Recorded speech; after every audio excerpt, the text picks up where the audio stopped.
جتنی عظیم چیزیں ہیں ان سب کو مخفی رکھا گیا. قیامت کب آئے گی؟ مخفی آئے گی، یہ یقینی ہے. کب آئے گی؟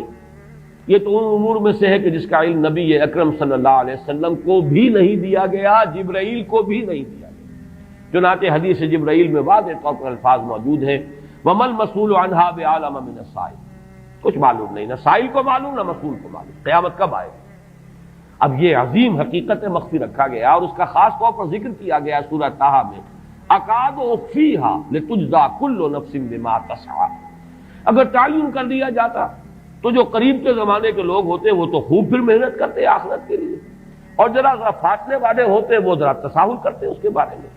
اس کو رکھا گیا ہے، تلوار لٹکی ہوئی ہے، کسی بھی وقت گر سکتی ہے. یہ جیسے گلوٹین کبھی اگر آپ نے دیکھا ہو جس طریقے سے کہ اس کا چھرا گرتا ہے، کسی بھی وقت گر سکتی ہے. لہذا ہر وقت چوکس رہو، چوکنے رہو. جیسے کہ صحابہ کرام کی شان معلوم ہوتی ہے بعض روایات سے کہ ذرا تیز ہوا چلتی تھی تو وہ سمجھتے تھے کہ قیامت آ گئی. اس درجے استحضار تھا اعصاب کے اوپر، اس کا اتنا اثر تھا کہ ذرا تیز جھکڑ چلا اور انہوں نے سمجھا قیامت آ گئی. تو اس طریقے سے قیامت کو مخفی رکھا گیا. اکاد اخفیھا لتجزی کل نفس بما تسعی. نہ آج سے 100 برس پہلے والوں کو معلوم تھا کہ قیامت کب آئے گی، نہ آج والوں کو معلوم ہے. نہ اگر ابھی دنیا کی عمر ہے ابھی 100 برس اور، تو قیامت سے ایک دن پہلے بھی شاید یقینی طور پر معلوم نہ ہو سکے کہ کل قیامت آ رہی ہے. تاکہ ہر وقت جو ہے امتحان اتنا ہی شدید رہے، اتنا ہی کڑا امتحان رہے ہر ایک کے لیے. لتجزی کل نفس بما تجزی بما تسعی، تاکہ ہر ذی نفس کو بدلہ ملے اس کی سعی کے مطابق. اسی طریقے سے موت کا وقت معلوم نہیں.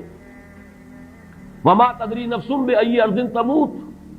کہاں موت آئے گی کچھ معلوم نہیں، کہاں موت آئے گی، کب موت آئے گی کچھ معلوم نہیں. اسی طرح نوٹ کیجئے صلاۃ وسطیٰ، حافظوا علی الصلوات والصلاۃ الوسطیٰ معین نہیں. اس کے لیے آراء اگرچہ ہے، اکثر آراء جمع ہو گئی ہیں صلاۃ العصر کے بارے میں، لیکن تعین سے حتمی طور پر نہیں کہہ سکتے. یہ رائے بھی ہے کہ کوئی بھی معین نہیں، تمام نمازیں جو ہیں وہ صلاۃ وسطیٰ کے حکم میں. بہترین نماز کوشش کرو کہ پوری محافظت کرو، صرف نماز کی نہیں بہترین نماز کی. ہر نماز تمہاری بہترین نماز ہونی چاہیے. ہر روز روز عید ہو، ہر شب شب برات. اگر اللہ تعالیٰ کے ساتھ کوئی قلبی ربط ہے تو ہر دن جو گزر رہا ہے وہ روز عید ہے، اور ہر شب جو گزر رہی ہے وہ شب برات ہے. لیکن اگر وہ کہ انسان کو غفلت ان کے قلب پر طاری ہے تو وہ عید کا دن بھی اس کے لیے ایک عام دن ہے، اور شب برات بھی اس کے لیے ویسی ہی ایک رات ہے جیسی کہ ہر روز آتی ہے اور چلی جاتی ہے.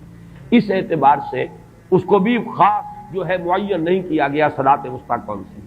اسی طرح بعض روایات میں جو آتا ہے اس میں اعظم اللہ کا ایک نام ایسا ہے کہ اس کے واسطے سے اللہ سے جو بات مانگی جائے وہ رد نہیں ہو، لیکن وہ کون سا نہیں بتایا گیا. اقوال ہیں، اندازے ہیں. حی و قیوم پر زیادہ، الحی القیوم پر زیادہ لوگوں کا جو ہے وہ اجماع ہوا ہے، لیکن یہ کہ یقین سے نہیں کہہ سکتے.